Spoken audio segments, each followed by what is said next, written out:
Hey everyone, it's Jamie from Independent Street NOLA, Independent Street Tarot, and Seasons and Ritual, and I'm here to talk about the energy that's on the planet right now. It's pretty wild. I had a lot of people texting me and asking me about the energy from the past week till today, so I thought I'd come on, just jump on real fast. I say that this is like my fourth time trying to record this due to the fact that we're having internet issues in New Orleans. Maybe I guess it's from all the rain. I don't know. Plenty of reasons why we could be having internet issues. So I wanted to come on and talk about what I see that's happening right now, and what's important for us to start noticing so we can start maybe speaking differently, because we're still in Gemini season, and Gemini is ruled by Mercury. Gemini rules communication. So it's time to start communicating differently to ourselves. And sometimes that can be hard. Sometimes when we go into these big shifts, what comes up and what starts circling in our brains is maybe an old pattern that we really don't want to think about anymore, or that we want to move through. It's very common. One way that we start to dissolve that is noticing it. And I know some of you are like, oh, I'm noticing it because it is literally sitting on my brain. So two things about this, you guys. When you start untying that knot, I don't want to say it doesn't happen overnight, because there could be some divine intervention. It could happen overnight, but it might take a little bit of time to untie that knot. So give yourself some grace. If you guys are caught in a loop about thinking about things, it is the universe saying, this is the part that's holding you back, right? This is the part that you keep going to, or this old belief that keeps popping up. If you guys like to use the word self-sabotage, that's it coming in. I would say that I don't like using the word self-sabotage, because who wants to do that? But I would notice that, and this would be the time to take a break, have some grace, kind of see if you can slow things down. We are getting close to the summer solstice and to Cancer season, and that's going to give us a little bit of a reprieve from Gemini season, which is always extremely dynamic. And you guys, what's coming up now, and it's important to know this too, over the weekend, the moon was in Aquarius, right? Which is so beautiful, because we had all those protests, which I'll get to for some more. And the moon was in Aquarius. And I don't think anyone said that, honestly, because, I'm on social media, maybe too much. Maybe I need to do some more videos. But I was on social media, and no one had mentioned that the moon was in Aquarius all weekend, especially being on June 14th. The moon just moved into Aquarius, and that is, the moon was conjunct Pluto. Pluto, again, death, right? Aquarius, the revolution. And so it really is bringing in this new way of being, and this new way of showing up, and this new way of thinking about things. The moon is how we intuit, right? So if you guys, the moon hitting that hitting Pluto rules Scorpio.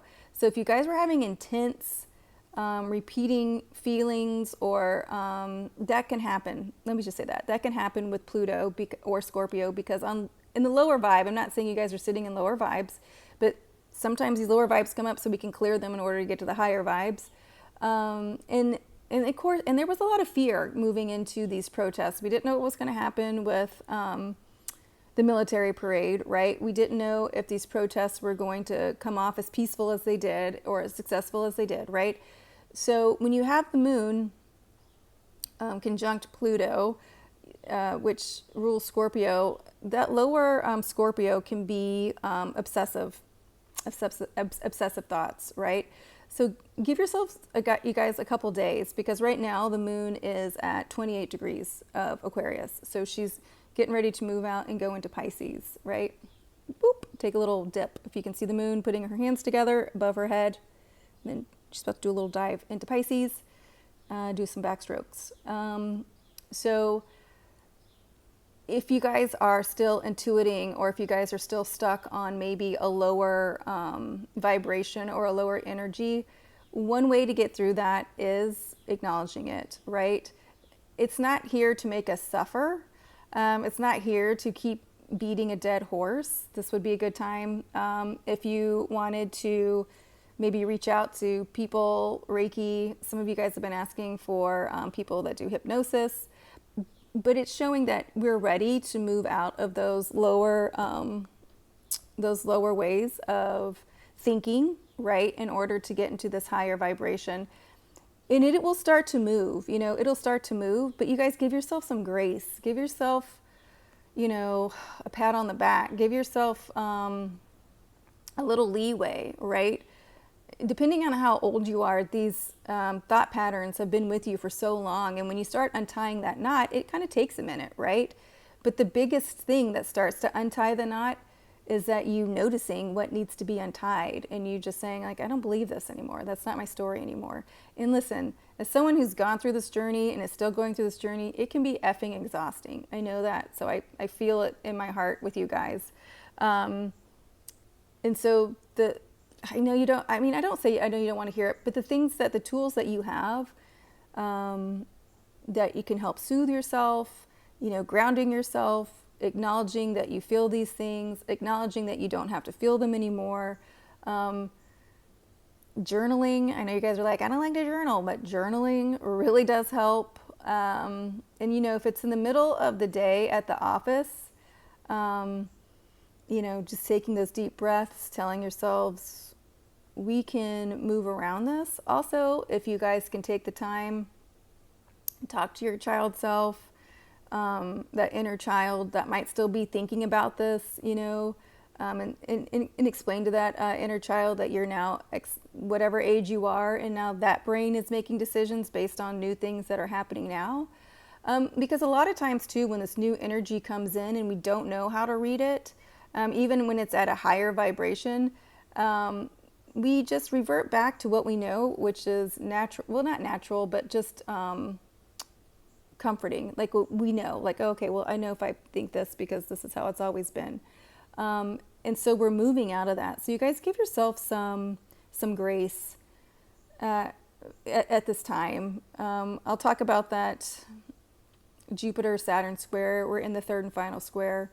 But right now I want to talk about that divine masculine energy that I see now that is coming onto the planet. It's been doing its best to get here since 2018, 2019, when Uranus was really given a 1-2 punch to Mars and Aries. As you guys know, Aries is ruled by Mars. So fast forward to where we are today. I guess I'll say when when Mars was in Cancer for 6 months retrograde and out of bounds, I felt like that was his final rebirth, right? That was his baptism. And then he went into Leo to rise as the phoenix, right? Mars was always known as the god of war, and I've been seeing him as a spiritual warrior now since 2019. And it seems like I can finally get a good thing to point to say, okay, this is it. We're in this shift. And that would be these peaceful protests, okay? And we all love to compare and contrast here on planet Earth. And it is Gemini season, so you can say a tale of two parades, if you will. And so the peaceful protest, divine masculine energy, spiritual warrior energy versus military parade. And I'm not saying the army is toxic masculinity. I'm saying, how should I say, DT's parade for himself, right? This is my parade. This is my birthday.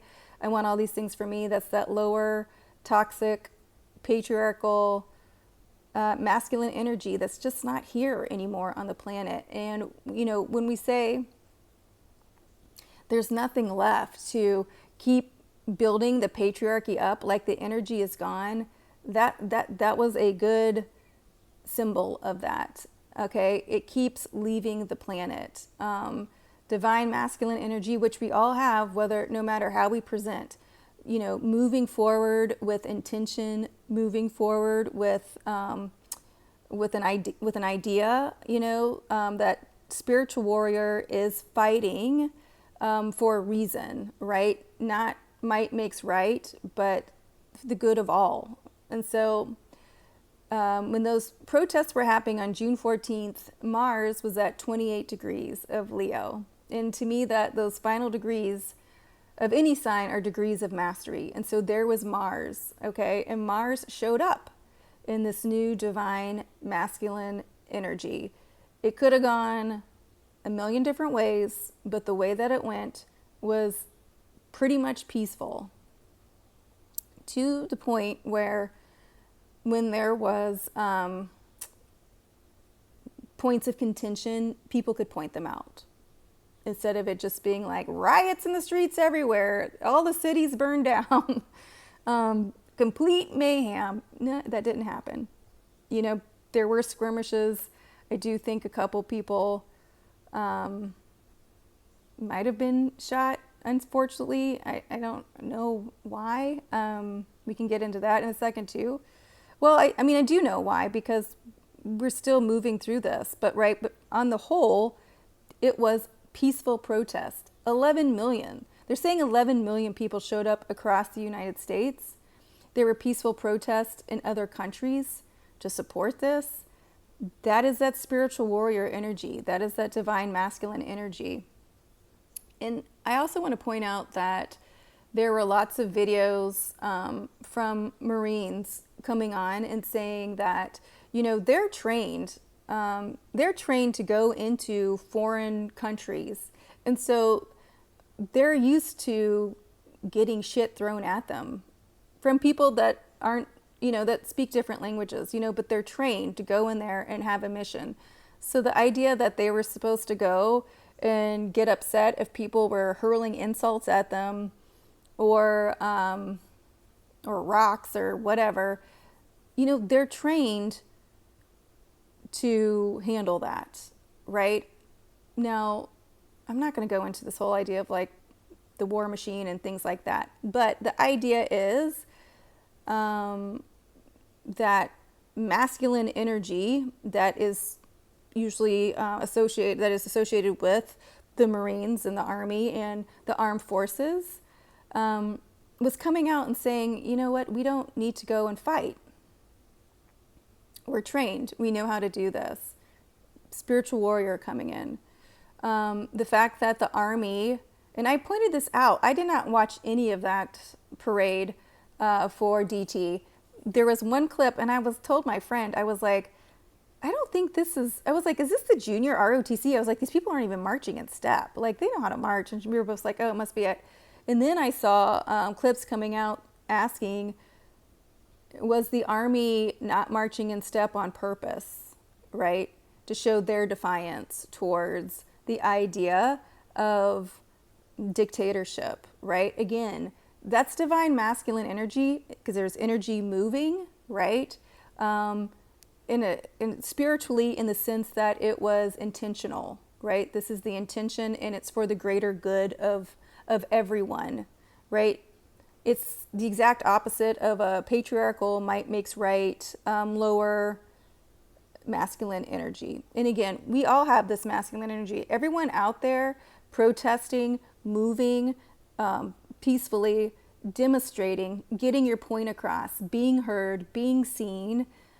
That's that divine masculine energy right there with that divine feminine energy. I mean, that's it on full display. At the same time, I really would like for you guys to see the difference between patriarchal energy, might makes right.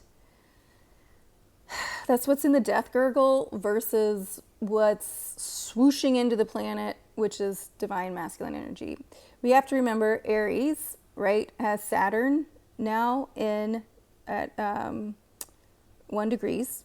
He's at 1 degrees. He was at 1 degrees on the 14th too. The good thing about recording on my phone is I can see the astrological calendar, so that's a plus, besides it flying all over. But he was at 1 degrees, and Saturn used to rule Aquarius. And what's very interesting is that the moon was in Aquarius the entire time for the protest. That divine feminine energy of the moon in Aquarius, which we're in this age of Aquarius, right? The opposite of Aquarius is Leo. That's where the masculine was. And so divine feminine in Aquarius, divine masculine in Leo. So they were opposite each other. Not, not exact, because the moon would, well, I mean, when the moon got to 28 degrees, which actually I think she is today, they're opposite. But we're in this age of Aquarius, and Aquarius is the revolution. And I don't think anyone was really pointing that out. Even I didn't point that out. This now just like came onto me, like when I was like looking at things, and I was like, holy cow. The entire time for the protests, the moon was in Aquarius. I think that is so beautiful. We had this divine feminine energy blowing through, as she does, the moon's got her own clip, blowing through Aquarius, which is the revolution. Aquarius is now ruled by Uranus, but it used to be ruled by Saturn.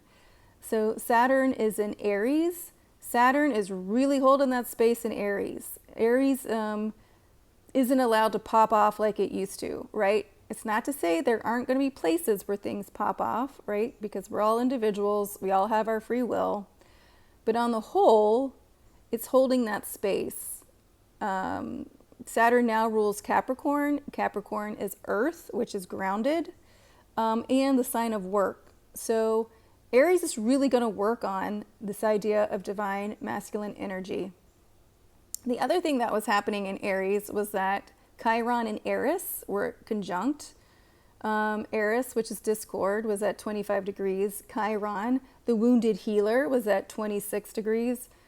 Chiron, we say, is the great healer. So it was this idea of speaking up about things that maybe, like we've been talking about Chiron for years now, and this idea that he used to be this wounded healer, like these wounds we would never heal. But the idea is now like recognizing these wounds, seeing that maybe these things are actually your greatest strength, or people place them on you and they weren't yours at all, right? But you do know how to heal them. You do. You know how to move with them. You know how to speak with them, right? So,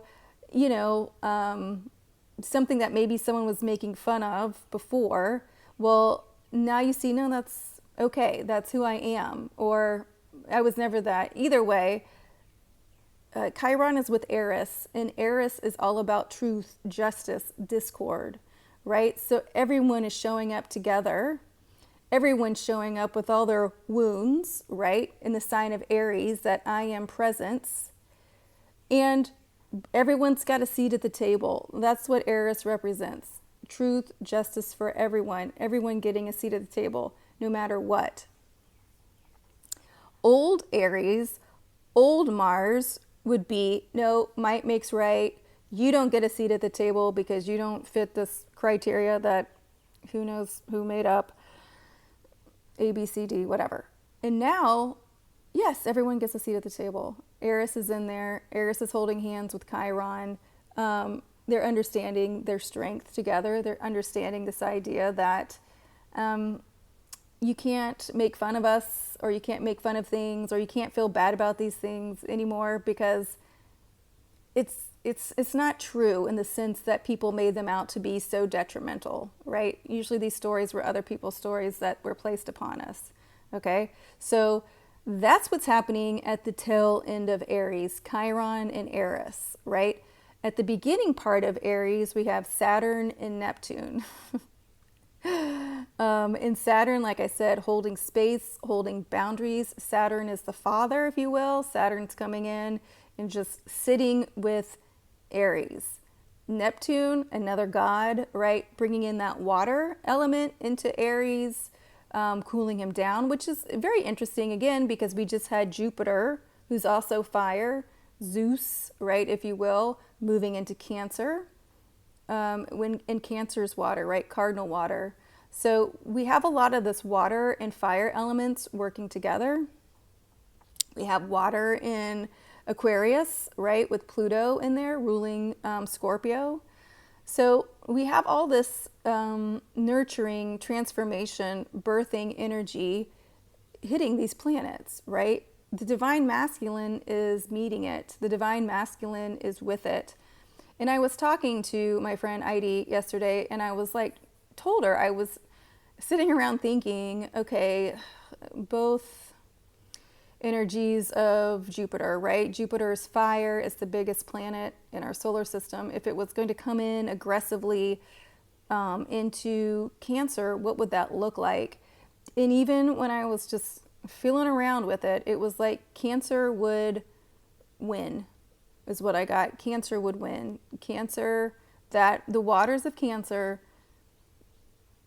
would cool Jupiter, right? It's going in there.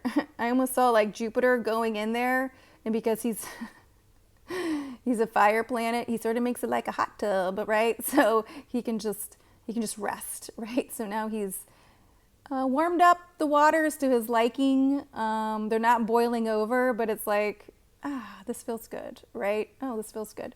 From this place of contemplation and feeling warm, it just cracked me up.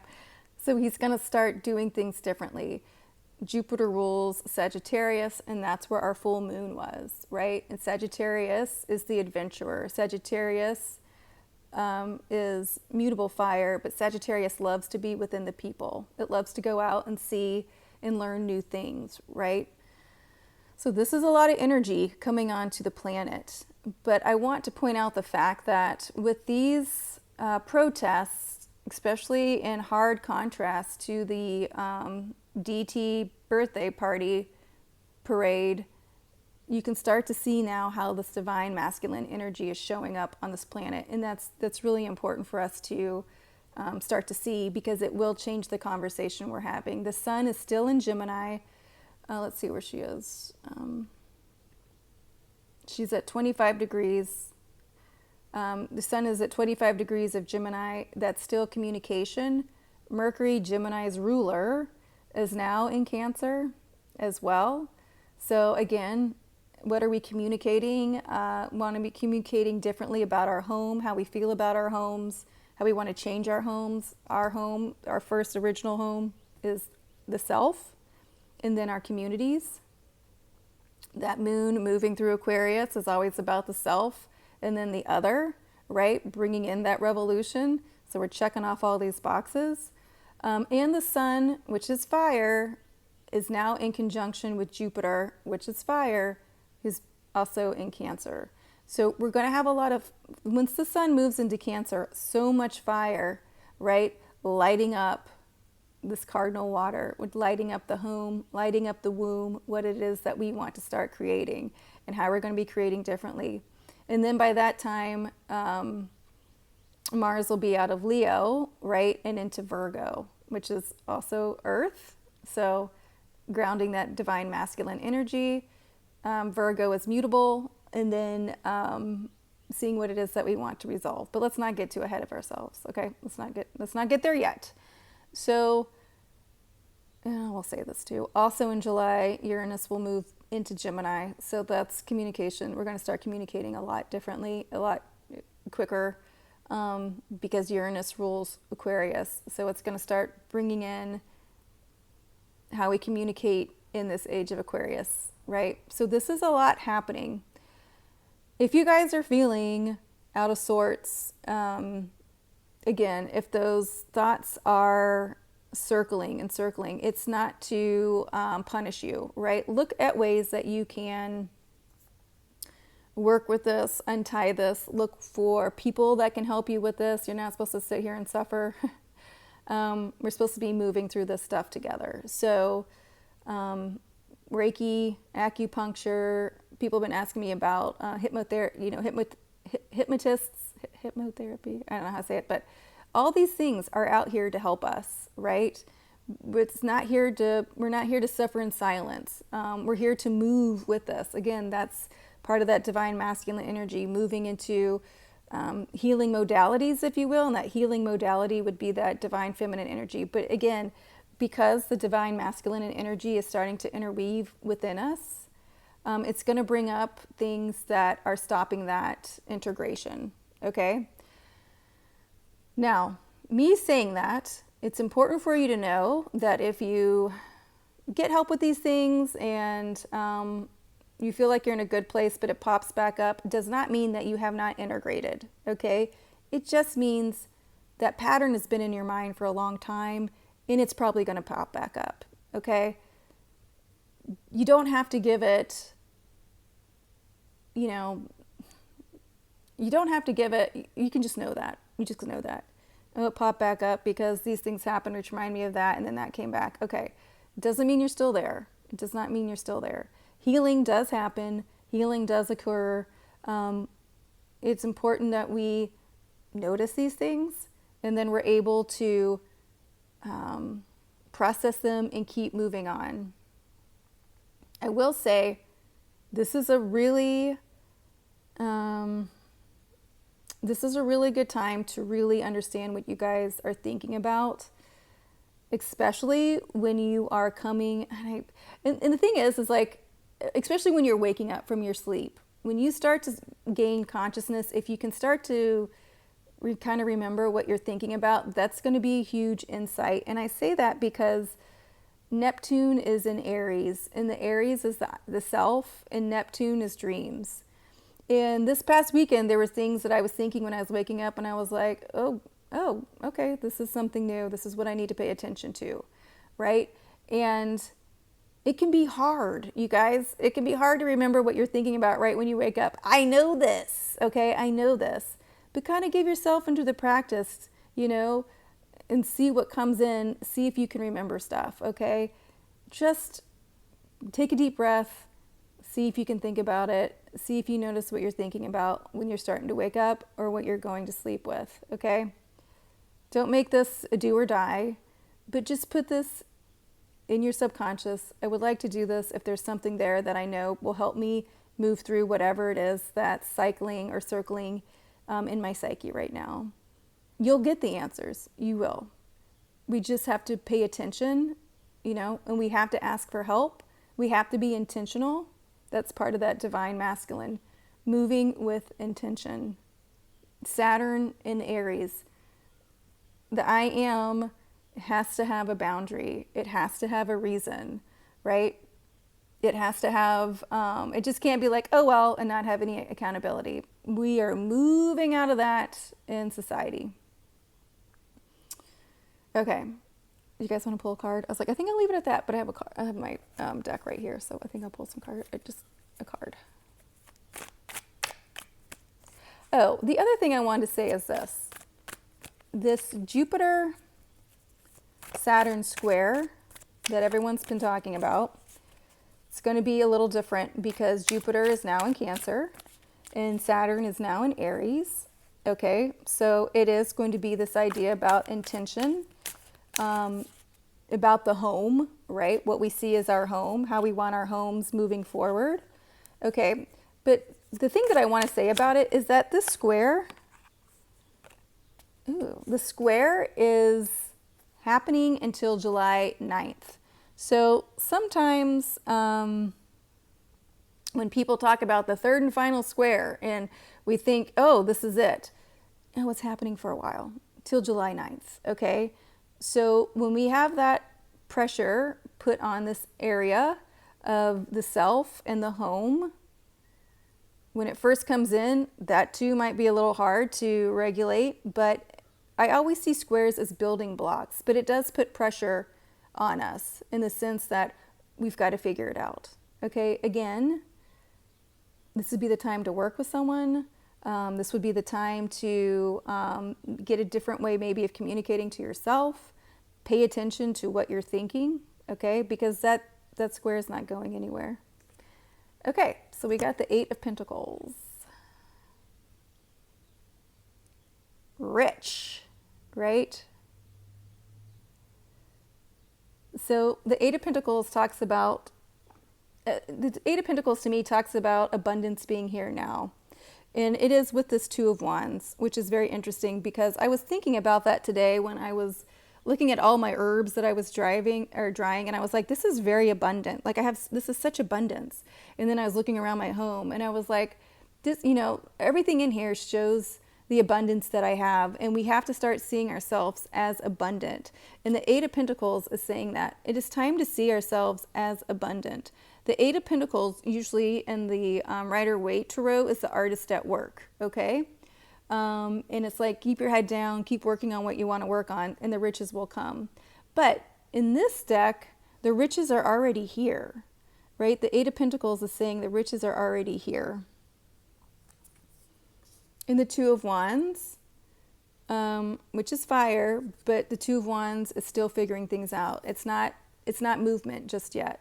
So it's saying the abundance is here. If we start noticing the abundance that we have in front of us, and we really start feeling into it, that's going to attract more abundance into our lives. We don't have to keep looking to see where the abundance is outside of us. It's time to start seeing the abundance within us, within our homes, what makes us feel abundant, you know?